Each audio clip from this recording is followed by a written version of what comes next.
En esta partida inicial de la investigación es importante que nos configuremos como un pequeño esquema y ver hacia dónde queremos dirigir nuestra investigación.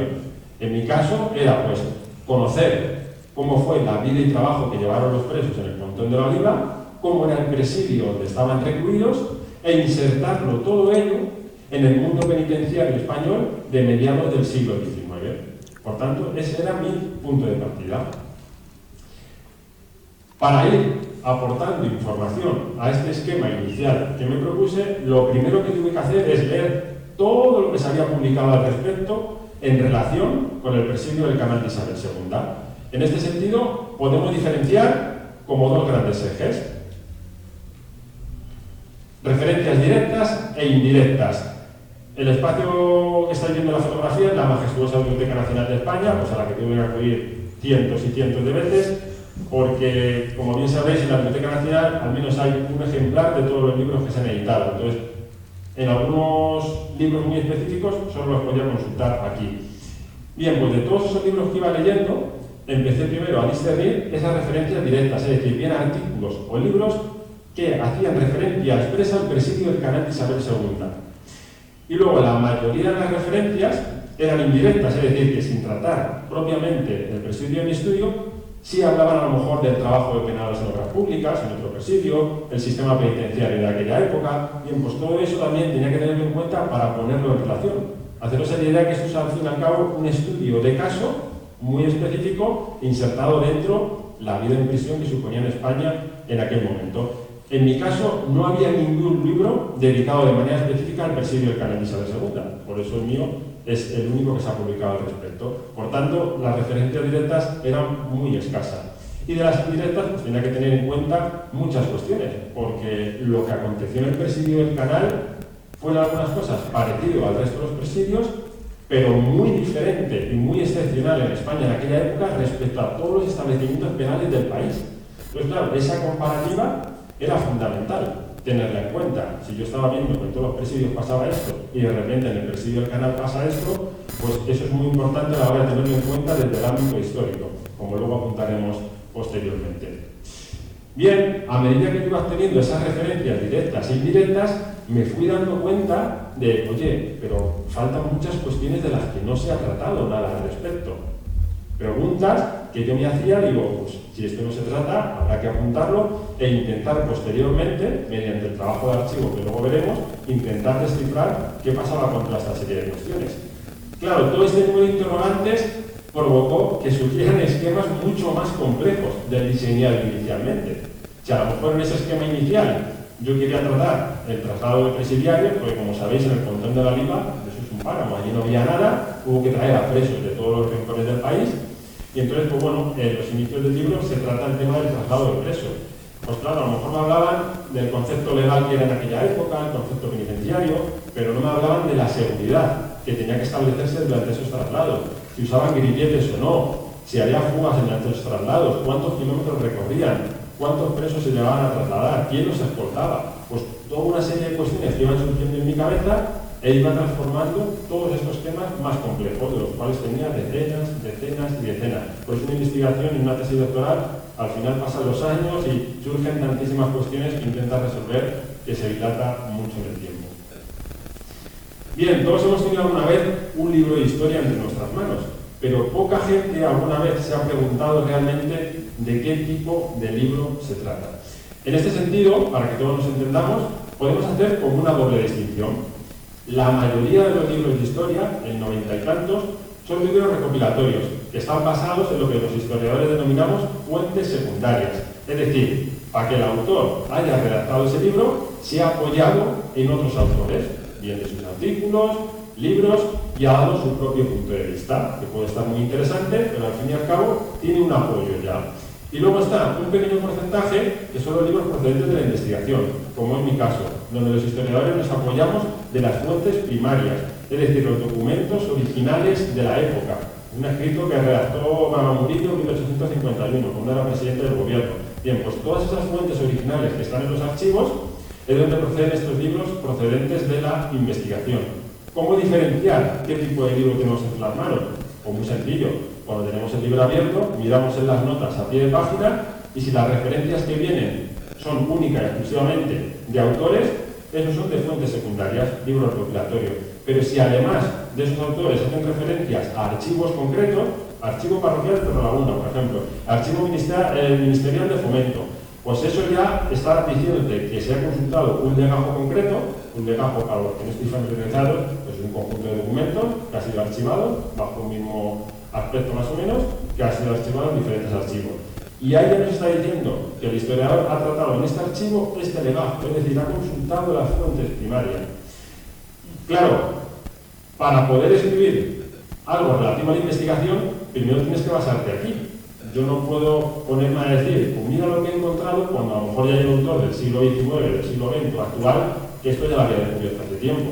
Por eso es lo que los historiadores denominamos un poco el estado de la cuestión. Todo lo que se ha publicado al respecto en relación con tu estudio. Porque claro, si no tienes en cuenta esto primero, te piensas que estás descubriendo Roma y eso está escrito a lo mejor hace 100 años ya. Y una vez que tienes claro todo lo que hay, entonces sí, en las fuentes primarias estás detectando lo que realmente es novedoso en tu estudio y que nadie sabe al respecto. Los poquitos libros que proceden de la investigación, la mayoría proceden, como en mi caso, de tesis doctorales.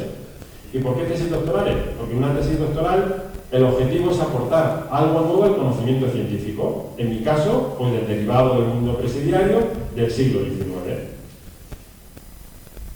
En mi caso, pues bueno, la tesis tuvo muy buena aceptación, me dieron sobresaliente cum laude, pero bueno, la nota está muy bien, al esfuerzo, pero realmente para mí lo más positivo fue que entre todo el tribunal académico de los catedráticos supieron reconocer el valor que tenía la obra porque había roto el discurso historiográfico.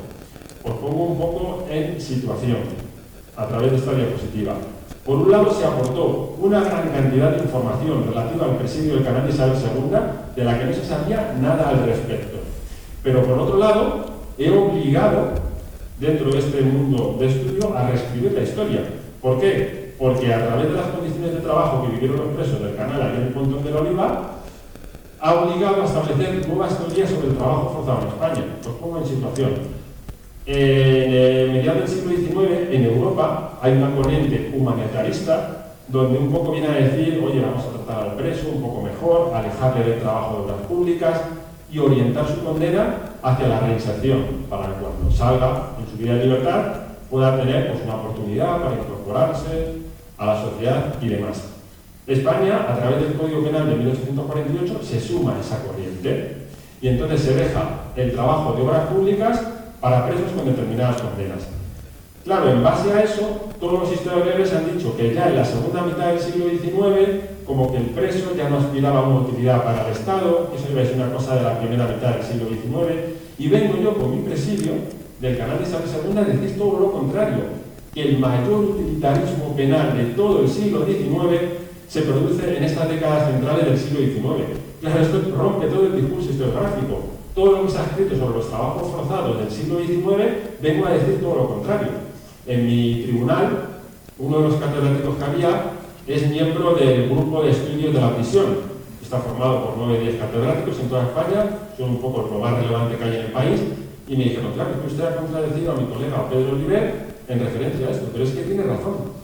Y ahora nos va a obligar a reescribir en esas décadas centrales todo lo que habíamos dicho es de otra manera. Pues para eso sirven las investigaciones, en este caso las tesis doctorales, ¿no? Desmitificas cosas que se daban por hecho hasta que llega un historiador y rebuscando en esos legajos comprueba que hay cierta documentación que contradice a todo lo que había. Es un trabajo muy largo y tedioso, pero que luego es muy reconfortante en ese sentido.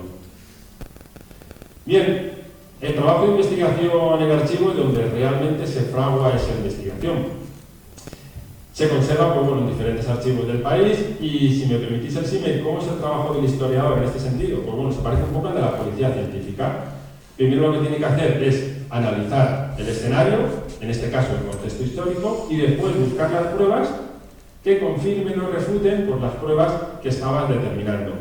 Los historiadores utilizamos lo que se dice un método inductivo o deductivo. Bueno, eso al fin y al cabo es que por un lado puedes a lo mejor establecer como una teoría y luego buscar las pruebas, o por el otro lado simplemente recopilar información y luego tratar de darle una explicación lógica a tu estudio.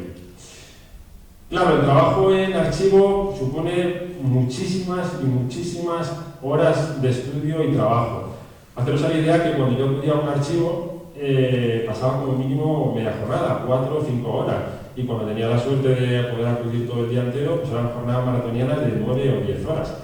Claro, 9 o 10 horas buceando entre antiguos documentos del siglo XIX, donde a lo mejor había días que podía coger 3 líneas de legajo, otras 2 de aquí, y no podía coger mucho más porque no estaba relacionado con mi estudio. Pero claro, esos días son como un poco frustrantes. Sin embargo, hay días en los que de repente, entre un enorme legajo, sacas un documento del que sabes que has visto la luz realmente. Un documento del que no se sabe nada al respecto y dices, esto lo cambia todo. Esos días son súper gratificantes, ¿no? Después de tantísimo tiempo dices, bueno, tengo algo en mi mano que realmente va a poder dar mucho potencial en ese sentido. Claro, pero eso no es fácil. A lo largo de todos estos años, es lo que decía esta parte de la investigación histrónica, surgen muchos inconvenientes en el trabajo de investigación. El primero es el relativo a la fuente.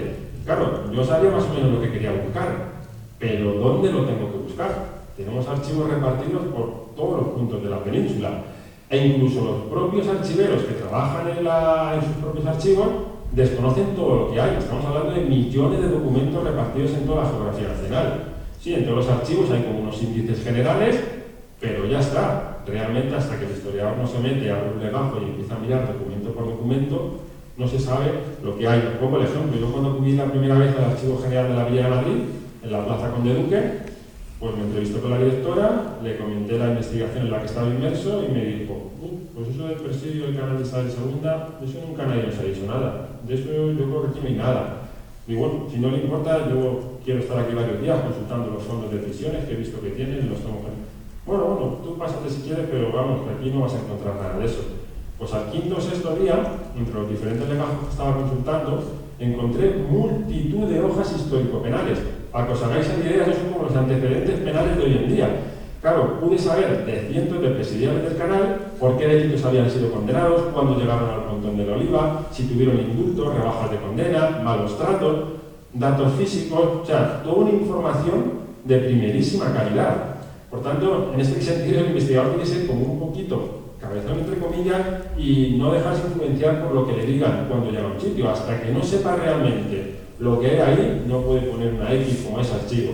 Porque si no, si yo hubiera hecho caso a lo que me dijeron, me hubiese dado la vuelta y hubiese perdido información valiosísima.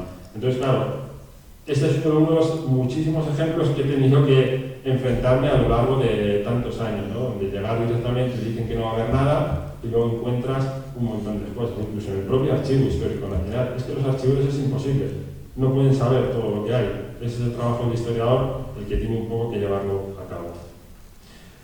Aparte de sus inconvenientes, derivados de las fuentes, pues bueno, tenemos esa dispersión de archivos. Pues esos son algunos de los archiviarios sería el mayor recurso. ¿Por qué? Debido a sus largas condenas, podrían tenerlos ahí durante muchos años, porque los obreros a lo mejor le pueden trabajar un año, luego hay meses que no, pueden trabajar en otra cosa, y con la mano de obra presidiaria, el beneficio económico y el largo tiempo es lo que el Estado vio que sería fundamental para todos los años que estarían inmersos en este enclave.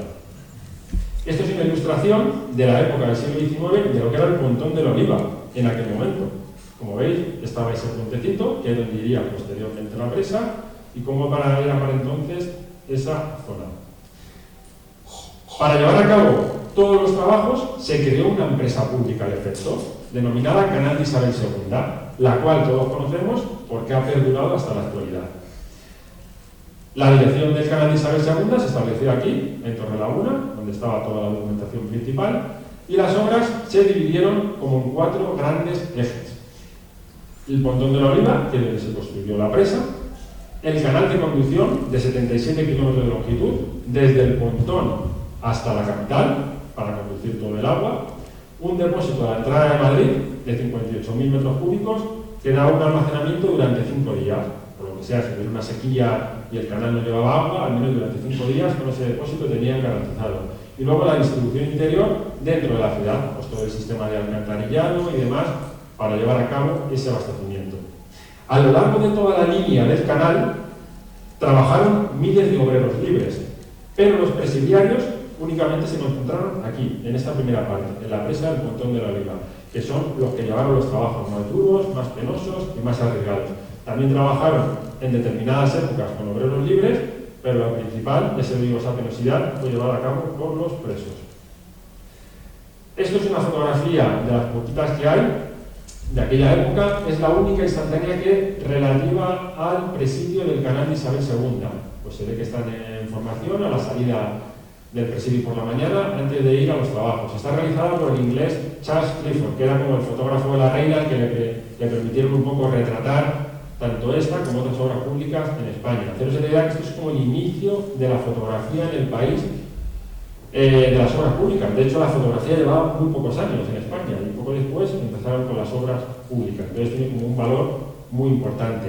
De las obras del canal de Isabel II hay varias decenas de fotografías, pero del presidio y de los propios presos hay unas poquitas solo, en torno a una decena, más o menos. Pero bueno, me ha dado también un valor ilustrativo muy importante, porque cosas que yo leía en los documentos, luego pues, bueno, con lupas y demás, podía obtener detalles que eran importantes en ese sentido.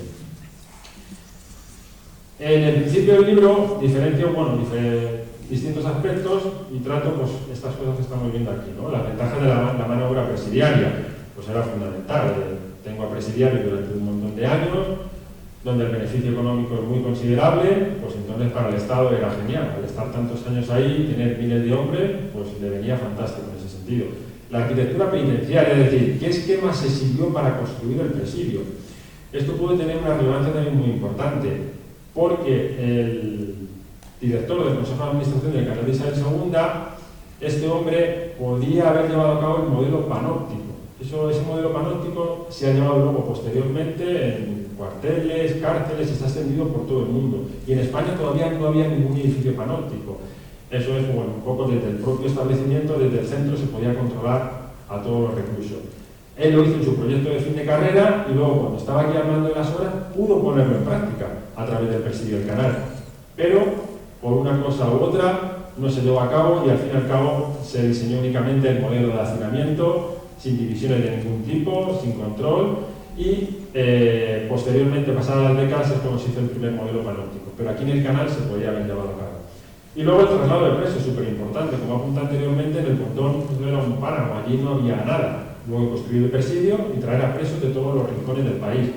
Pues se trata de diferentes penalidades que pasaban los presos. Entonces se le idea que solo en el primer traslado de presidiarios, que fueron 400, vienen del presidio de las Caprillas de Valencia hasta aquí, en Torrelaguna, y luego al Pontón. Eso eran 300 kilómetros a pie, durante varias semanas, sometidos a las inclemencias del tiempo, con medidas de seguridad como hierros o grilletes, incluso siendo amenazados y a veces lastimados por los propios habitantes que pasaban por los pueblos, porque el preso era una cosa, pues bueno, tenía muy estigmatizado por la propia sociedad, ¿no? Entonces, tiene toda una serie de dificultades esos traslados, ¿no? De los cuales se le da también mucha importancia en el libro. De hecho, a mediados del 19, hay en el libro, en diferentes años, el mayor movimiento de presos de toda España, de un sitio a otro, se producía debido al presidio del canal de Isabel II.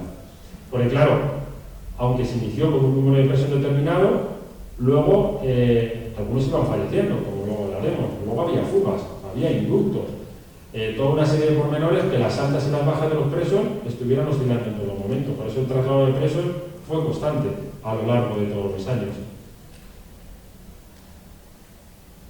Bien, ¿cómo era un día de condena en el propio presidio del canal de Isabel II? Bien, pues estaban dormidos en la caserna. Hacerse la idea que el presidio era como una pequeña ciudad, y donde dormían los presos, ese edificio le denominaban la caserna de los presos, porque dentro del presidio también estaba el pabellón de los militares, que custodiaban a los reclusos, de los ingenieros del canal de Isabel II. Aunque el ingeniero director se alojó aquí en Torrelaguna, luego había muchos empleados del canal que se alojaban allí. Entonces, pues, bueno, toda una serie de personal que hacía que se construyeran diversos pabellones. Y el de la caserna era el de los presos. Pues tras el descanso de la caserna pasaban a los trabajos la mayor parte del día, y antes de que se metiera la noche, para evitar fuga, pues volvían a la caserna. Esto era un día de lo más rutinario dentro del presidio. ¿Cómo se distribuían los presos? Pues el mayor porcentaje de ellos, el 90 y tantos %, se concentraba en la construcción de la presa, que era lo fundamental. Luego, varias brigadas de confinados, a los presidiarios les llamaban confinados también en la época, estaban recluidos dentro del presidio en unos talleres que se hicieron específicamente, de herrería, carpintería, albañilería, es decir, todas esas herramientas que utilizaban los presos en la construcción de la presa, había otra serie de presos que las construían aquí en los talleres. De los talleres también se da muchísima importancia, porque no hay un solo establecimiento penal en toda España en el siglo XIX donde se llegaran a construir tantas herramientas como en el presidio y el canal de Isabel II. O sea, ha sido también otra de las grandes novedades y de las que se tenía un total desconocimiento. Fabricaron miles y miles de piezas y repararon millones de ellas, pero claro, los picos iban desgastando y toda una serie de herramientas que se detallan en el libro. Y luego una pequeña parte también estaba en las canteras. En las canteras había obreros libres, pero también fueron presidiarios. Por tanto, los que mejor estaban, entre comillas, por así decirlo, eran los de los talleres, y los de la presa principalmente, donde estaban expuestos a los mayores peligros y penalidades. Esas condiciones de vida y trabajo, como ellos quiero reflejar, pues estaban dominadas de manera constante en su vida diaria por la peligrosidad y por la penosidad. La peligrosidad porque, bueno, estaban sometidos a riesgos constantes. Uno se levantaba de la caserna, pero no sabía si iba a terminar la jornada con vida, ¿vale? Porque había accidentes de todo tipo, aplastamientos cuando morían rocas, o producían explosiones, ahogamientos en la zona del embalse, caídas de alturas considerables, cuando manejaban pólvora para dinamitizar grandes rocas o hacer perforaciones, pues también fallecieron algunos. O bueno, los accidentes eran constantes y es algo que se produjo a lo largo de toda la vida del presidio del canal. Claro, no se concentraron en un momento concreto. En este sentido, la presa del canal de Isabel II actuó de manera negligente. Sin embargo, no había un marco laboral como el que tenemos hoy en día para poder acusarles en ese sentido. Por eso no se les pudo acusar de imprudencia penal respecto a todos los accidentes que se estaban produciendo con el paso de los años. En este sentido, claro, la empresa del canal de Isabel II, que ellos también conocen en mi investigación, pienso que se han querido un poquito desvincular de lo que fueron los orígenes de la empresa del canal. Oye, yo no tengo nada contra la empresa del canal y a lo mejor se gestiona hoy en día muy bien, desconozco si se hace muy bien o muy mal, pero los orígenes, los historiadores, tenemos que ceñir a lo que había. Entonces, claro, tener un pasado ahí un poquito oscuro a lo mejor como que no les convenía, ¿no? Y bueno, al final no hicimos la inauguración con ellos, que se hizo en el Retiro, en Madrid, pero claro, es lo que dicen las fuentes primarias, lo que hay, porque si yo veo que a lo mejor por un trabajo específico pues hay un derrumbe y demás, bueno, pues ha sido un hecho específico, pero a lo largo de tantos años que no se adopten todas las medidas de seguridad, que ellos vean que siguen falleciendo reclusos, pues claro, evidentemente hay una negligencia clara y dura en ese sentido. Sí que se hicieron medidas de seguridad, se hicieron apeos, se hicieron intimaciones para sujetar el terreno, pero fueron cosas puntuales, ¿no? O sea, no querían perder tanto tiempo pues en poner pues, determinados tipos de andamios, redes, y, bueno, el preso era una cosa que bueno, no tenía mucha importancia y si fallece uno, pues ya vendrá otro. Y luego igualmente, esos riesgos eran derivados de los temas sanitarios. En la caserna llegaron a haber más de 2.000 presos. O sea, había un hacinamiento espectacular en ese sentido, donde las fuentes relatan cómo a lo mejor en una cama los pies de un preso chocaban con la cabeza de otro. Fijaros, en un ambiente, en un espacio físico, tan pequeño, tanto el número de personas, donde los esputos, la tos, se mezclaba todo en esa atmósfera viciada y provocaba pues, infecciones de diferente índole. Incluso tenían que soportar los hedores de los propios zambullos. Los zambullos eran toneles de madera donde tenían que realizar sus propias necesidades fisiológicas. Imaginaos estar durmiendo en esas condiciones, lo que tenían que soportar. Entonces, toda la dureza del día trabajando, luego el descanso en la caserna era un descanso plácido, pues tenían que seguir soportando mucha penosidad en ese sentido. Luego, esos riesgos sanitarios derivados del agua, claro, no había un tratamiento del agua como el que conocemos hoy en día. De ahí se produjeron muchas enfermedades infecciosas como el cólera, fiebre tifoidea, disentería, de las que fallecieron muchísimos. El saneamiento de las instalaciones pues era como muy precario y muy deficiente. El tratamiento de las aguas residuales que tenemos hoy en día, pues para entonces pues lo mínimo imprescindible. Y luego todo eso sumaba a la mala nutrición. La nutrición que tenían era una dieta muy básica, donde estaba ausente pescado, frutas, verduras, toda una serie de alimentos principales que ante la ausencia de estos contribuyó a la aparición de determinadas enfermedades o al agravamiento de muchas otras. A esta peligrosidad se sumaba esa penosidad que reflejó ahí, ese exceso de carga tanto física como mental a la que estaban sometidos diariamente, ¿no? Durante horas y horas de las palizas que se daban, físicamente uno quedaba realmente baldao, pero al día siguiente sabían que tenían que volver a la misma paliza, ¿no? Entonces eso les haría mella de una manera muy enorme. La nocturnidad. En España no se podía trabajar en los presidios por la noche por el riesgo de fugas, pero aquí, como apremiaba tanto la necesidad de abastecer de agua a Madrid, se concedieron permisos especiales para que los presos pudieran llegar a trabajar por la noche. Tienen que estar sometidos a las temperaturas del lugar, que sabéis que en el Pontón, pues, suele hacer bastante frío en invierno, mucho calor en algunos veranos. Además, en esa época hubo un decenio térmico que se registraron las temperaturas más elevadas de todo el siglo. Encima tuvieron ese inconveniente. Las condiciones ambientales, el ruido intenso del martilleo de los picos, de las explosiones de la pólvora, de las máquinas de vapor que sacaban el agua en las cuevas, de los que luego hablaremos. Y luego trabajos muy específicos como trabajos acuáticos, para la reparación de las filtraciones, trabajos subterráneos en la galería, toda una serie de peligros que hacía que un día de condena del presidio del Canal pues fuera un auténtico infierno en ese sentido.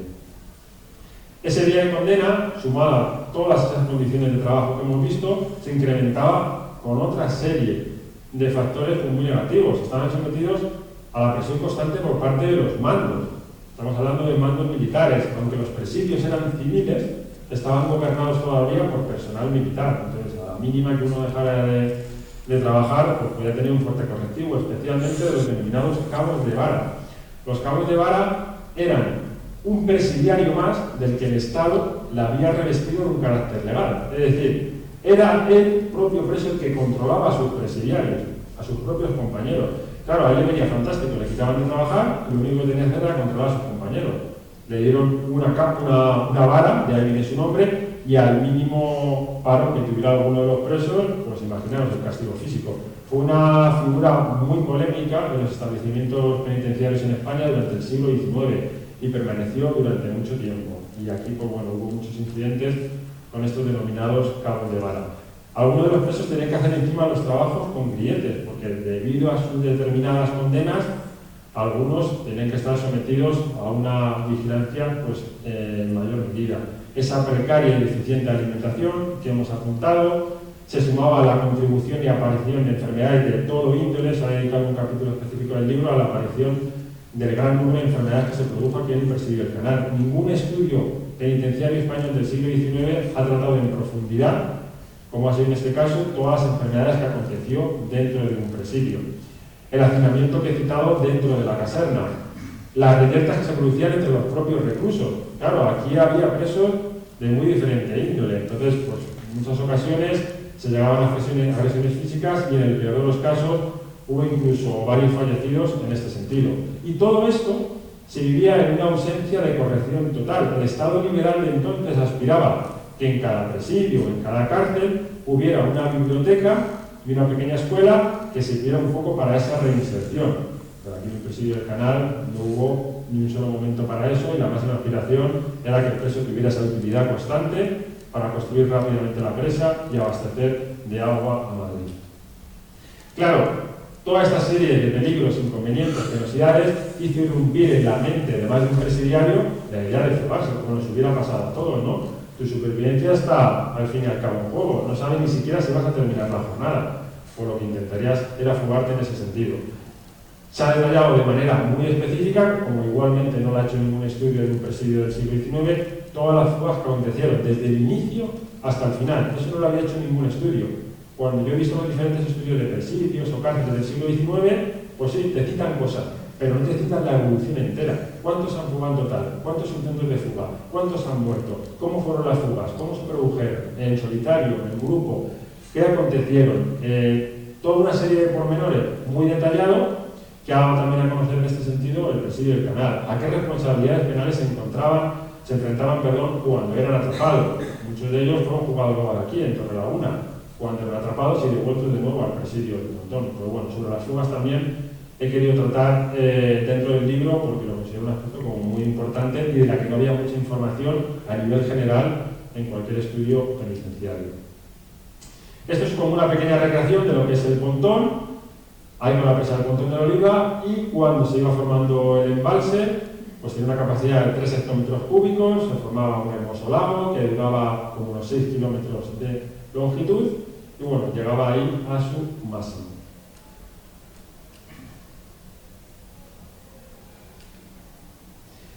Eso es un mapa actual para ubicarnos y saber discernir diferentes cosas que sin querer a veces la gente mezcla, ¿no? Lo que coloquialmente decimos churras con merinas, mezclan cosas del siglo XX con cosas del siglo XIX y no tienen nada que ver. Claro, todo esto es el curso de Lozoya. Ahí hemos situado el Pontón de la Oliva y es donde se construyó la presa, como hemos dicho. La presa tardó 7 años en construirse, desde el verano de 1851 a otoño de 1858. Durante 7 años los presos estuvieron trabajando en la construcción de la misma. Y cuando se inauguró la presa, en 1858, cumplió el objetivo por el que se pretendía su construcción, es decir, abastecer de agua a Madrid. Esto es muy importante y lo quiero recalcar porque en diversos estudios que he visto, incluso publicaciones del canal de Isabel II, ponen que la presa del Pontón fue una presa fallida, que tuvo filtraciones, que ahora entraremos un poco sobre las filtraciones, y que no tuvo al final el objetivo que se conseguía. Falso, totalmente. Sí que hubo filtraciones, que ahora hablaremos de ella, pero sí que cumplió su objetivo. Hay que diferenciar un rango cronológico. Desde el verano del 58 cumplió 100% el objetivo que se pretendía, que era abastecer al pueblo de Madrid, y que posteriormente luego se fueron nutriendo las diferentes localidades. ¿Qué es lo que pasaba? Que poco antes de inaugurarse la presa, en el verano del 58, se hizo en Madrid una fiesta de inauguración en la calle San Bernardo, acudió la reina, diferentes ministros, localidades de autoridades de aquí de Torrelaguna, de los diferentes enclaves que habían participado. Y entonces pues, era como la gran fiesta, ¿no? Una presa que no había igual en toda España. Pero se estaba inaugurando la presa engañando a la opinión pública, porque lo que la gente no sabía es que 4 años antes, en 1854, empezaron a aparecer filtraciones en el subsuelo, por debajo del embalse. Y como sabéis, es un intrincado laberíntico de cuevas, el regueiro es parte de eso, tiene muchísimas ramificaciones y claro, el agua del embalse se empezó a perder por esas pequeñas filtraciones. Pero se inauguró la presa y nadie sabía nada de eso al respecto. Claro, hacemos la idea que la obra se financió con muchos suscriptores. Aparte del de la reina, había mucho capital privado, que claro, si hubieran visto que esto era una presa que a lo mejor pues, no podía llegar a su buen término, pues hubiesen retirado los fondos, ¿no? Entonces se inaugura la presa sin saber realmente el problema que había. Pero bueno, de momento se inaugura y cumple su función. Y durante 2 años, de 1858, del verano del 58 al 60, está abasteciendo a Madrid durante el 100%. De tal manera que ya de manera rotunda contradice todo lo que se ha dicho al respecto, que la presa del Pontón fue una presa fallida. ¿Cómo va a ser una presa fallida si durante 1 año y medio continuado está abasteciendo a Madrid? Claro, ¿qué es lo que pasaba? Esas filtraciones que ya estaban, como se ha apuntado, del año 54, fue un quebradero de cabeza para los distintos ingenieros directores de las obras, sobre todo especialmente el verano, cuando el caudal pues, llevaba mucha menos agua en Lozoya, entonces el nivel del embalse bajaba y encima con las filtraciones se perdía más agua. Entonces vieron que era como un problema importante. Y ya desde el 54 los presos, además de construir la presa, se determinaba durante varios meses al año, cuando el embalse estaba prácticamente seco, en reparar esas filtraciones. Eso en cada campaña se fueron encontrando una aventura diferente en el subsuelo del embalse. Entonces dijo, bueno, pues lo que podemos hacer es 6 kilómetros más arriba del Pontón de la Oliva, es construir esta presa, la de Navarejos. Esto es un azul, es una presa de contención, de derivación, perdón, no es una presa de contención como la del Pontón. Esto lo que hacía era derivar el curso de Lozoya e introducirlo por un canal en mina, pues como un túnel. Y desde ahí, desde Navarejos, ese canal que excavaron los propios presos del canal, iba hasta el Pontón de la Oliva, pero sin pasar por el propio embalse, para evitar que se perdiera el agua. Y cuando llegaba al Pontón, ese agua se introducía en ese canal de conducción del que hemos hablado antes y desde ahí a Madrid. Es decir, evitar que el agua se perdiera en esas pequeñas filtraciones. Desde 1860, la presa de Navarejos es la que primordialmente consigue ese abastecimiento para Madrid, aunque en determinados momentos también la del Pontón sigue contribuyendo, porque como hay agua almacenada ahí, pues en determinados momentos sigue contribuyendo de igual manera. Se destina principalmente al riego de campos, pero como digo, el abastecimiento, que eso está constatado por las fuentes hemerográficas, los periódicos de la época y documentos, dicen que sigue contribuyendo al abastecimiento. Las filtraciones continuaron y en 1865 supuestamente se consiguió finalizar durante ese intrincado laberinto de cuevas que en cada campaña los presos pues estaban sometidos pues, a unos peligros constantes. Imaginaos trabajar en una pequeña galería donde a lo mejor venía una riada fuerte de fuera y se producía el sifón de esa zona y todos los presos que estuvieran trabajando ahí, pues todos ahogados directamente, ¿no? O luego tener que demoler ciertas rocas en enclaves subterráneos donde se podía vivir un derrumbe. Bueno, el trabajo subterráneo desde el 58 al 65, todo el trabajo de los presos fue centrado ahí, ¿no? Bajo el subsuelo y pasando episodios muy calamitosos. Bien, pues en el 65 se supone que se terminan de reparar las filtraciones, vienen las autoridades, pues se da por hecho, y desde entonces pasa como en el 60, sigue contribuyendo de manera indirecta al abastecimiento de Madrid. La de Navarejos es la que evita que se filtre esa pequeña agua. Según las memorias y los documentos dicen que nada, que la filtración es mínima la que se produce y eso no produce ningún inconveniente para el abastecimiento. Y durante mucho tiempo, y en determinados momentos, sobre todo en el verano, donde el caudal del río es menor y el embalse del Pontón está completamente lleno, sigue abasteciendo a Madrid. Estamos hablando de esos años finales de los 60, de principios de los 70, durante mucho tiempo sigue siendo fundamental. O sea, de esto hay un desconocimiento enorme en ese sentido. Pero claro, al fin y al cabo las filtraciones nunca terminaron de llegar a repararse y entonces el agua se seguía perdiendo. Hasta que ya en el año 1882, esto ya fuera de nuestro ámbito cronológico de estudio, porque el estudio del canal se clausuró en el 67, un poquito después de cuando terminaban las filtraciones, ahí ya se construyó 20 kilómetros más arriba la presa del Villar. Y esta sí llegó a relevar ya de manera definitiva al Pontón de la Oliva.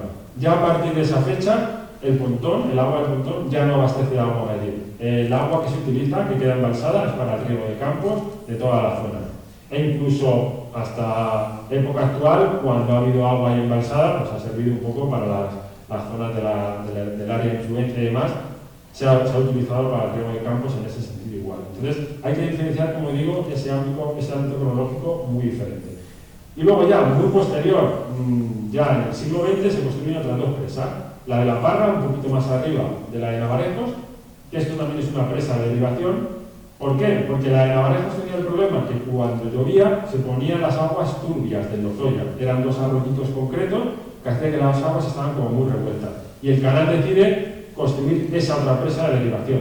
Actualmente está cerrada, pero el canal la conserva por si hay problemas de sequía, poder hacer uso de ella actualmente.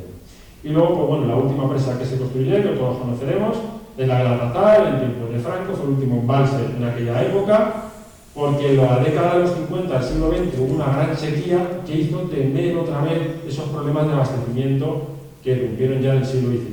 Por eso se construyó la presa de la Cesar. Por tanto, cuando estemos hablando de la Lozoya y las diferentes presas, hay que diferenciar las que corresponden a cada época de estudio y sobre todo la importancia del estudio que tuvo la presa del Pontón, que fue la que se cumplió, ¿vale? Pero diferenciando ese ámbito cronológico.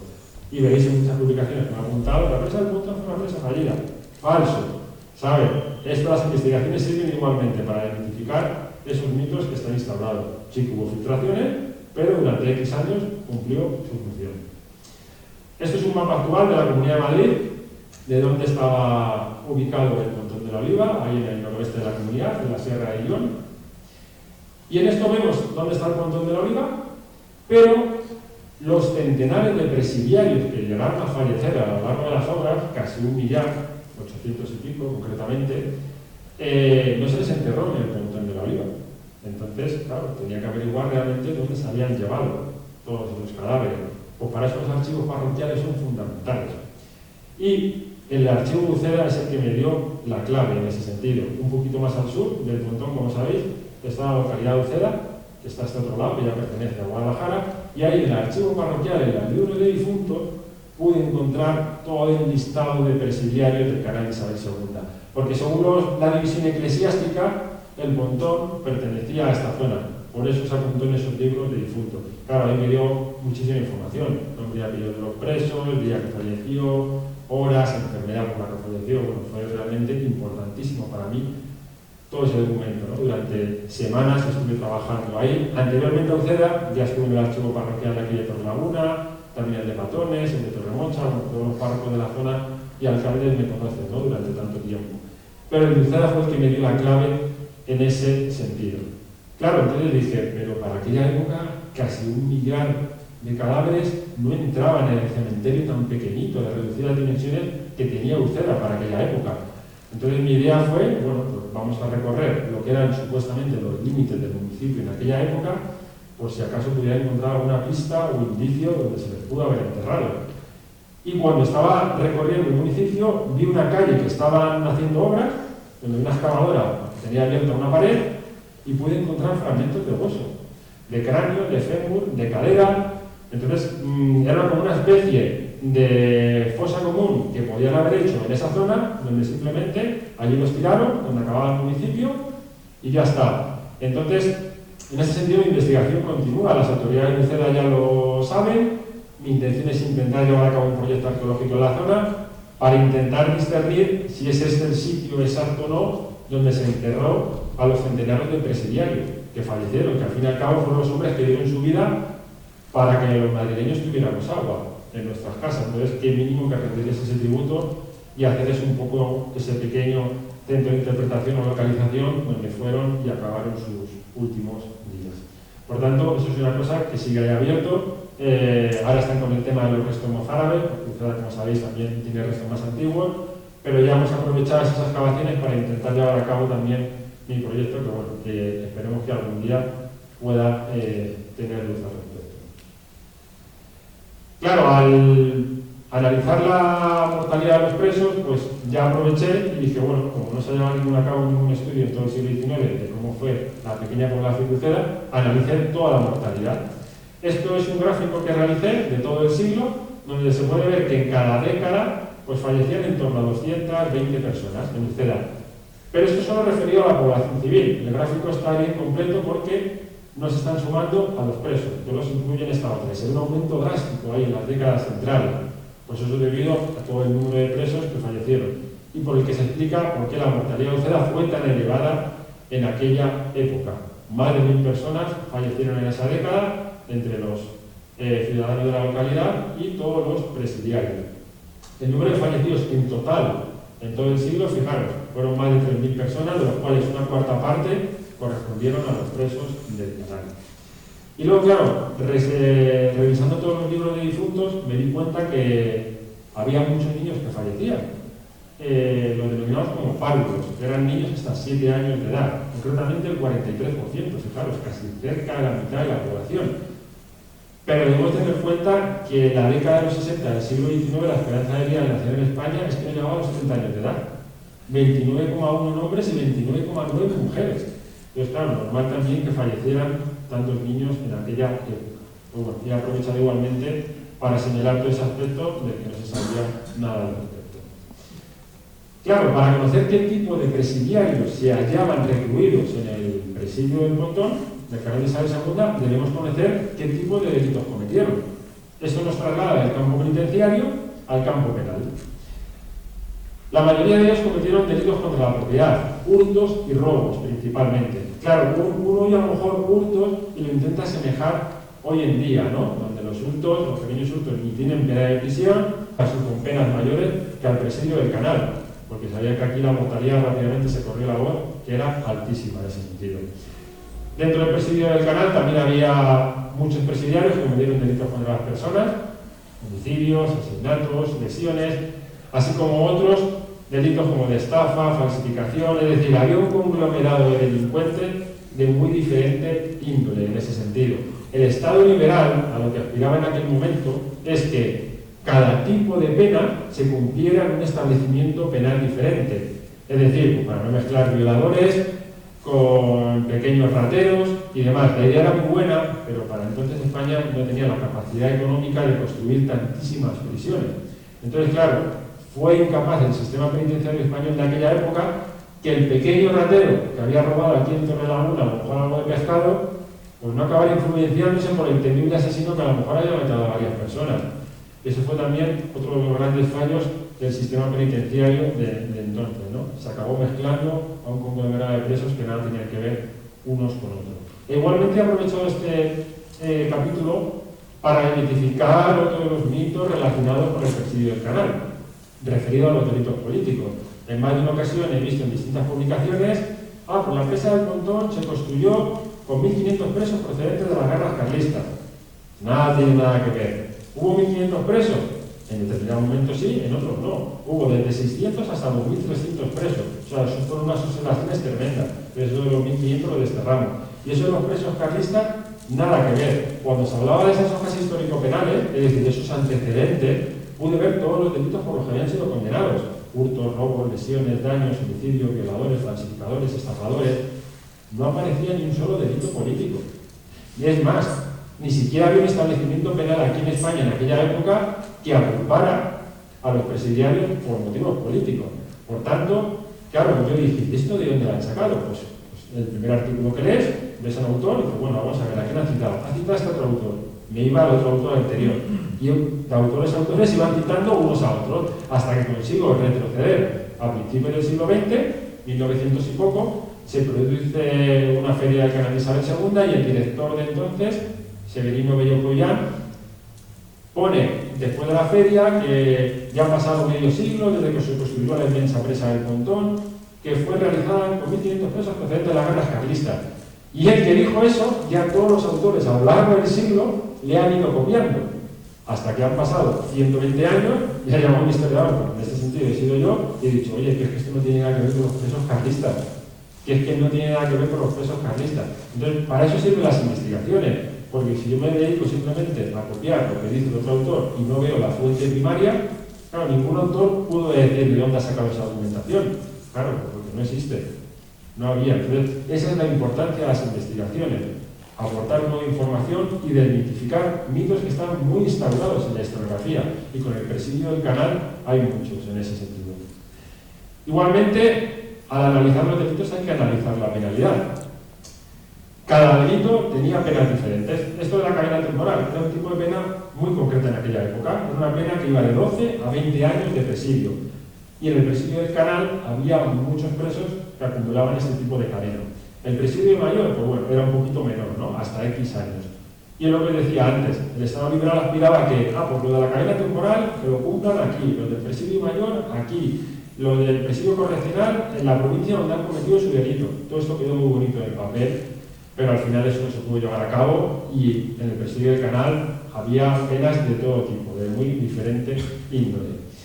Esto suponía también que muchos de los presos acumulaban extensas condenas, 50, 60, 70, incluso he llegado a poder investigar que presos del canal acumulaban cerca de 100 años de condena, es decir, superando la propia vida de la relación humana, ¿no? Algo incomprensible. Esto era posible por el sistema de acumulación de penas que existía en aquella época. No había una limitación como existe hoy en día. Hoy en día sabemos todos que lo máximo que se puede cumplir son 20 años, 40 años para los casos de terrorismo o 2 o más asesinatos. Hay un límite máximo, pero para entonces no. Uno a lo mejor había cometido 2 hurtos en Torrelaguna, un robo en Uceda y otros 3 en Madrid, a lo mejor acumulaba ya 20, 30 años de condena y tenía incluso una pena mayor que el que había matado a una persona. Entonces, claro, es un sistema como muy desproporcional en ese sentido. El pequeño ratero no iba a ser peor persona porque hubiera cometido 5 u 8 hurtos. O sea, muy diferente al asesino que había cometido varios asesinatos, como se produjeron además en zonas de aquí cercanas. Y ese sistema, ese código penal era muy injusto, muy desproporcionado. Esa es la principal diferencia. Hoy en día existe una limitación en la pena máxima, pero para entonces no la había. El Código Penal del 48, que es por el que se rigen los presos del canal, es fundamental. Debemos entender el siglo XIX como el pilar básico de lo que tenemos hoy en día en las cárceles. Desde aquí, desde este Código Penal, se va más o menos todo modificando y transformando con pequeñas modificaciones hasta llegar hoy en día. Muchos de los delitos, las penas, la forma de cumplir condena, todo nace ahí, a mediados del siglo XIX. El 20 un poco es un perfeccionamiento y el 21 una continuidad. Por tanto, ese sistema de acumulación, ¿vale?, se fue transformando progresivamente. Bueno, aunque tuvieron muchos peligros y penosidades los presos del canal, cabe decir que también hubo otra excepcionalidad, entre ellos. La reina Isabel II, cuando acudió a visitarles en 1852, parece ser que se apiadó de ellos, aunque los ingenieros y directores tuvieron mucho que ver, y estableció unas condiciones exclusivas que no se dieron en ningún otro penal de toda España. Estableció un indulto semestral de 50 indultos para aquellos presos que más se destacaran en los trabajos. Emitió una real orden en aquel año y tenían que cumplir esos requisitos previos, ¿no? Buena disponibilidad en el trabajo y no dar muchos problemas. Claro, a priori está bien, pero es un sistema muy injusto. Tú podías ser un trabajador muy bueno en el Puentón de la Oliva, pero el mínimo de encontronazo que tuviera con un cabo de vara, pues ya te ponían una X y directamente no ibas a estar propuesto para el indulto. Por tanto, en ese sentido, era un poco injusto el sistema establecido. Y bueno, para terminar, he querido plasmar esta bella imagen, que es uno de los últimos vertidos por coronación de la presa del Pontón de la Riba. Esta foto concretamente de 1989. E incluso a principios del siglo XXI, el 2001, se produjeron los últimos vertidos por coronación. Eso se produce cuando el Atazar está completamente lleno, tiene que desembalsar agua, y al llegar al Pontón, en aquella época, en el 2001, estaba roto el aliviadero, de tal manera que el embalse se llenó y vertió por encima, consiguiendo esta bonita imagen. Desde entonces, pues bueno, han pasado 20 años y esto no lo hemos vuelto a ver. Y es difícilmente que lo vamos a ver. Tendría que producirse otra vez ese problema. El embalse del Atazar lleno, soltar aguas y que el aliviadero del Pontón estuviera en obras, de tal manera que pudiéramos volver a verlo, ¿no? O sea, una vez pasara, pues vendría corriendo a intentar plasmar esos segundos esta bella imagen.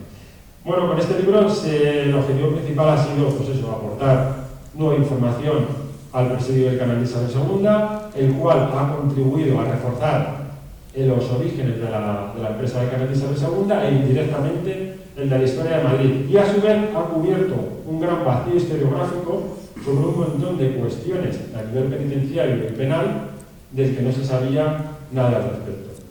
Bueno, por mi parte nada más, y espero el ratito que hayamos estado aquí haya servido para aportaros nuevas cuestiones de las que no se sabía nada al respecto. Muchísimas gracias a todos.